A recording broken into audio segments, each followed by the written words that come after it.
puisque je suis allé dans des écoles pour des enfants handicapés moteurs, j'ai été amené à voir des enfants non handicapés moteurs, mais qui ont exactement les mêmes problèmes, en particulier des enfants qui ont des dyspraxies développementales. Mais on ne peut pas s'occuper d'une 10, il faut essayer de connaître un petit peu toutes les 10, parce qu'il y a des co-occurrences, on va y venir.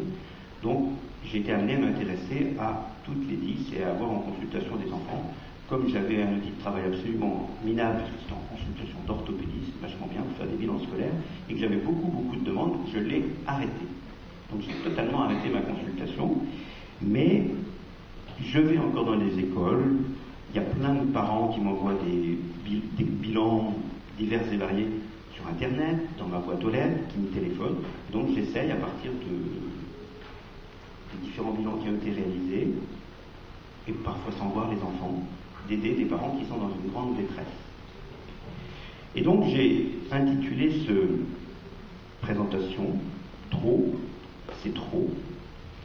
Et les 10 aujourd'hui, eh bien c'est peut-être une version moderne du mythe de Sisyphe. Vous savez, ce pauvre monsieur qui était obligé de pousser son caillou au haut de la montagne et que tous les soirs il redégringolait et qu'il fallait qu'il recommence le lendemain. En plus, sur Internet, on trouve des belles orientations, parce que le nouveau rocher de ce monsieur Sisyphe, avec plein d'ordinateurs, me paraissait bien adapté. Donc, ce que je vais essayer de vous dire, c'est ce que je trouve qui ne va pas, c'est ça, trop, d'essayer de comprendre pourquoi ça ne va pas, qu'est-ce qu'on pourrait faire pour que ça aille mieux, et qui pourrait le faire. Voilà un petit peu ce qu'on va pouvoir causer ensemble. Et puis après, on n'aura plus beaucoup de temps pour aller manger. Donc pour les parents, à mon avis, il y a trop d'obstacles et de temps perdu. Pourtant, les enfants dyspraxiques, vous êtes très en difficulté avec eux-mêmes dans les activités de la vie quotidienne, c'est pas qu'à l'école. Il y en a qui savent pas ouvrir un yaourt, il y en a qui savent pas s'habiller, donc effectivement la maman habille le gamin le matin et on dit de toute façon si c'est pas s'habiller c'est de la faute à la maman. Non, la maman elle sait que de toute façon si on veut être à l'heure à l'école, il faut qu'elle l'habille. C'est dans l'autre sens qu'il faut avoir le problème. Et un enfant hyperactif, vous avez des problèmes dans vos relations et dans l'action éducative que vous devez avoir avec vos enfants, donc c'est pas rien, les 10. Et puis à l'école, il y a des problèmes pour toutes les 10. Pour ça qu'on en est là, comme l'écrit et comme l'a bien dit M. Habib, c'est vraiment à l'école que ça se révèle le plus, mais c'est pas qu'à l'école. Et puis surtout, vous avez trop de délais pour être écouté, pour être entendu et pour être pris au sérieux.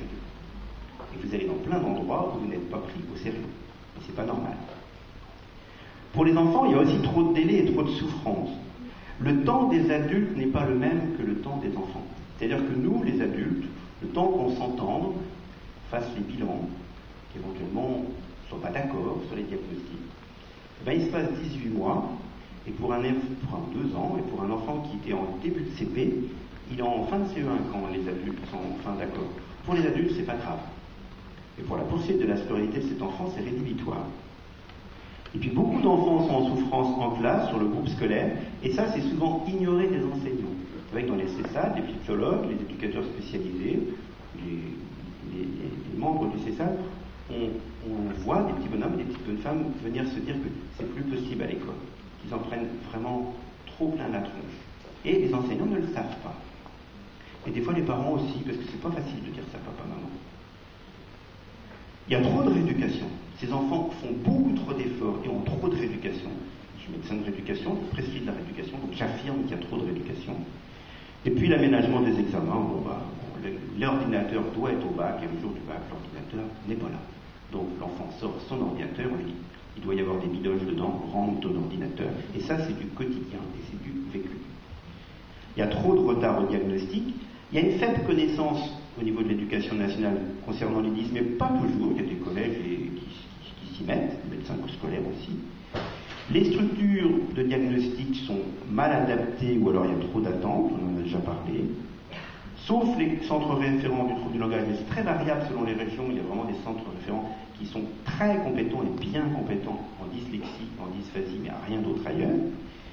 Il n'y a pas de structure donc généraliste pour toutes les 10. Et puis de toute façon, c'est des consultations longues qui ne peuvent pas se faire dans un service de pédiatrie où on a d'autres chats à fouetter, ou en libéral où ça passe trop de temps. Quand on passe 2 heures à faire un bilan pour 27 €, on ne vit pas.